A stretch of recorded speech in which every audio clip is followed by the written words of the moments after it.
সংবাদ সবাইকে স্বাগত জানাচ্ছি। আমি ফিরোজ তোহা। শুরুতেই সংবাদ শিরোনাম জানিয়ে দেব এই মুহূর্তে হাতে পাওয়া ভয়াবহ দুঃসংবাদ।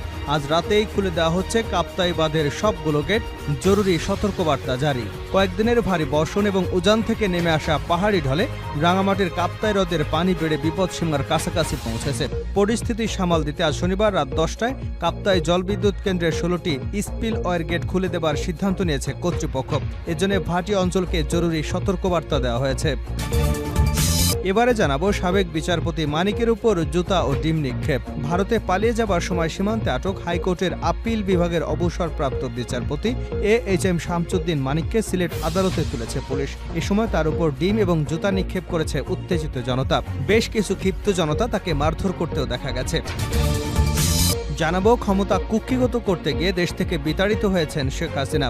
জামায়াত ইসলামের সহকারী সেক্রেটারি জেনারেল মৌলানা রফিকুল ইসলাম খান বলেছেন, ক্ষমতা কারোর জন্য চিরস্থায়ী নয়, কিন্তু স্বৈরাচারী শেখ হাসিনা ক্ষমতা কুক্ষিগত করতে গিয়ে আজ দেশ থেকে বিতাড়িত হয়েছেন। তিনি আরো বলেন, ছাত্র জনতার প্রতিরোধের মুখে শেখ হাসিনার স্বৈরতন্ত্রের পতন হয়েছে।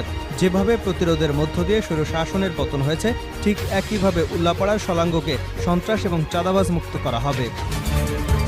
এবারে থাকছে বাংলাদেশে কর্মরত ভারতীয়দের চাকুরিচ্যুতির আহ্বান। বাংলাদেশে 26 লক্ষ ভারতীয় চাকুরি করে জানিয়ে অবিলম্বে তাদেরকে অব্যাহতি দিয়ে সেখানে বাংলাদেশি নাগরিকদের নিয়োগ দেবার আহ্বান জানিয়েছেন জাতীয়তাবাদী সমমনা জোটের সমন্বয়ক ও ন্যাশনাল পিপলস পার্টির চেয়ারম্যান ডক্টর ফরিদুজ্জামান ফরহাদ। জানিয়ে দেব আন্তর্জাতিক আইন অনুযায়ী পানির হিস্সা আমাদের দিতে হবে।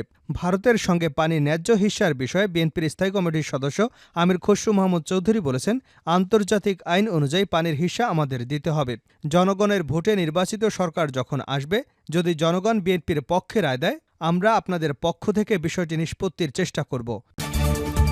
এবং সর্বশেষ জানাবো আন্তর্জাতিক সংবাদ। আলহামদুলিল্লাহ, হামাসের হামলায় 15 ইসরায়েলি সেনা হতাহত। যুদ্ধবিধ্বস্ত গাজা উপত্যকা ইসরায়েলি স্বাধীনতাকামী সংগঠন হামাস যোদ্ধাদের সর্বশেষ পাল্টা হামলায় অন্তত 3 ইসরায়েলি সেনা নিহত এবং 12 সেনা আহত হয়েছে। দখলদার সেনাদের হতাহতের এই সংখ্যার বিষয়টি কুচ নিউজ নেটওয়ার্ক নিশ্চিত করেছে। ইসরায়েল এ ঘটনাকে নিরাপত্তাজনিত বড় ধরনের ঘটনা বলে বর্ণনা করেছেন। এতক্ষণ শিরোনাম শুনছিলেন, এবার বিস্তারিত।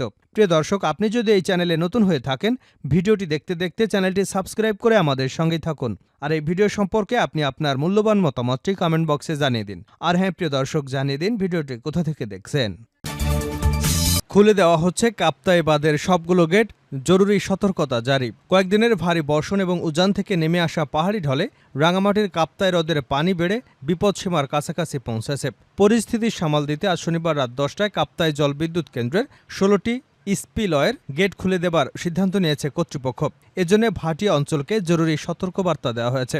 বিদ্যুৎ কেন্দ্রের প্রকৌশলীরা জানান, কাপ্তাই লেকে 108 ফুট MSL পর্যন্ত পানি উঠলে বিপদসীমার অবস্থা সৃষ্টি হয়। এই পরিমাপে পৌঁছালে ছাড়া হতে পারে কাপ্তাই লেকের পানি। এ বিষয়ে বিদ্যুৎ কেন্দ্রের ব্যবস্থাপক ATM আব্দুল জাহের জানান, দুপুর 2টা পর্যন্ত কাপ্তাই লেকের পানির পরিমাণ 107.63 ফুট পর্যন্ত উঠেছে।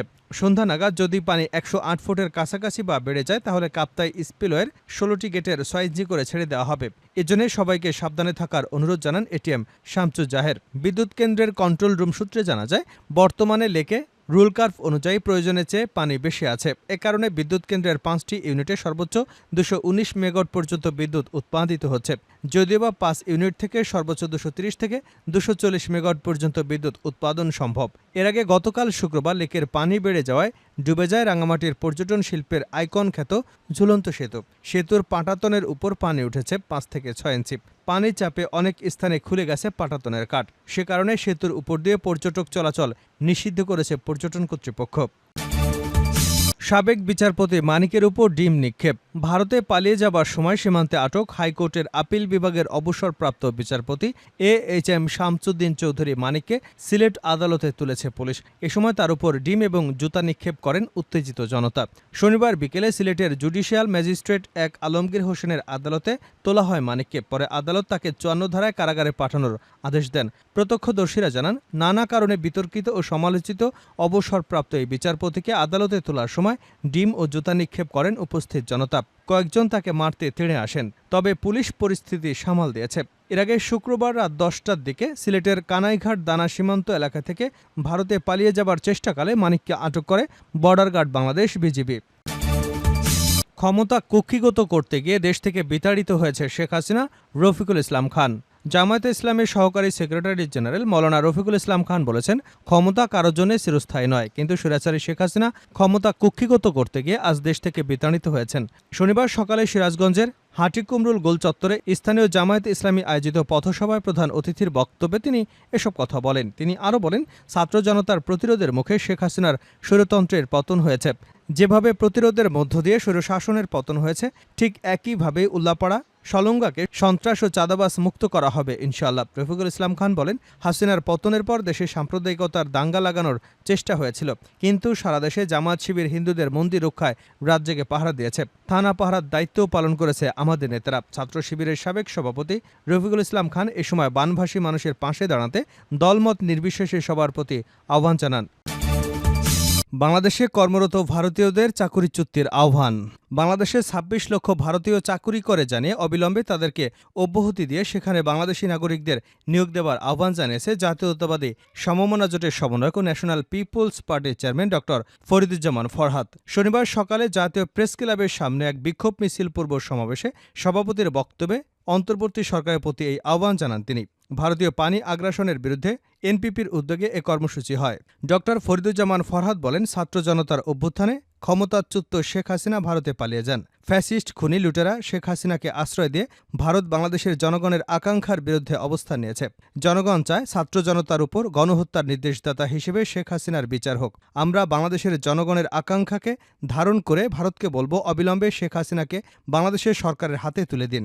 ভারত শেখ হাসিনাকে বিচারের হাত থেকে রক্ষা করতে পারবে না। তিনি শেখ হাসিনার সঙ্গে ভারতের আশ্রয় নেওয়া বিগত আওয়ামী লীগ সরকারের মন্ত্রী, এমপি এবং প্রশাসনের দলবাজ কর্মকর্তাদেরও ফেরত দেবার আহ্বান জানিয়েছেন।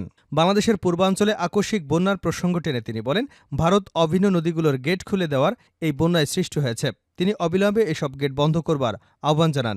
এনপিপি চেয়ারম্যান আওয়ামী লীগ সরকারের আমলে ভারতের সঙ্গে সম্পাদিত রেলসহ অসম চুক্তি বাতিলের দাবি জানিয়েছেন।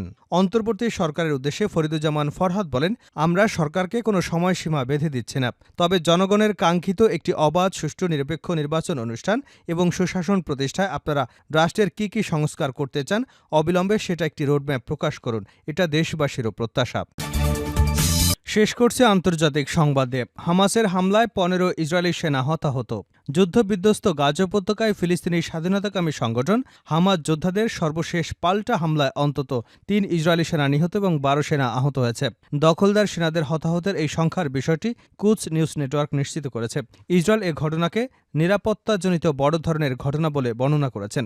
গাজা সিটির পূর্ব অংশে অবস্থিত জেইতুন এলাকায় শুক্রবার প্রচণ্ড সংঘর্ষের জেরে এসব ইসরায়েলি সেনা হতাহত হয়। হামাস জানিয়েছে, জেইতুন এলাকার দক্ষিণ দিক দিয়ে অনুপ্রবেশের চেষ্টা করাকালে ইসরায়েলি সেনাদের সঙ্গে তাদের প্রচণ্ড সংঘর্ষ হয়। ইসরায়েলি গণমাধ্যম জানিয়েছে, গাজা থেকে হতাহত সেনাদের বহনকারী ৫টি হেলিকপ্টার ইসরায়েলের বিভিন্ন হাসপাতালে অবতরণ করেছে। ১০ থেকে ১৫ জন ইসরায়েলি সেনাকে এসব হাসপাতালে আনার খবর দিয়েছে হারেজ হিব্রু ভাষার গণমাধ্যমগুলো।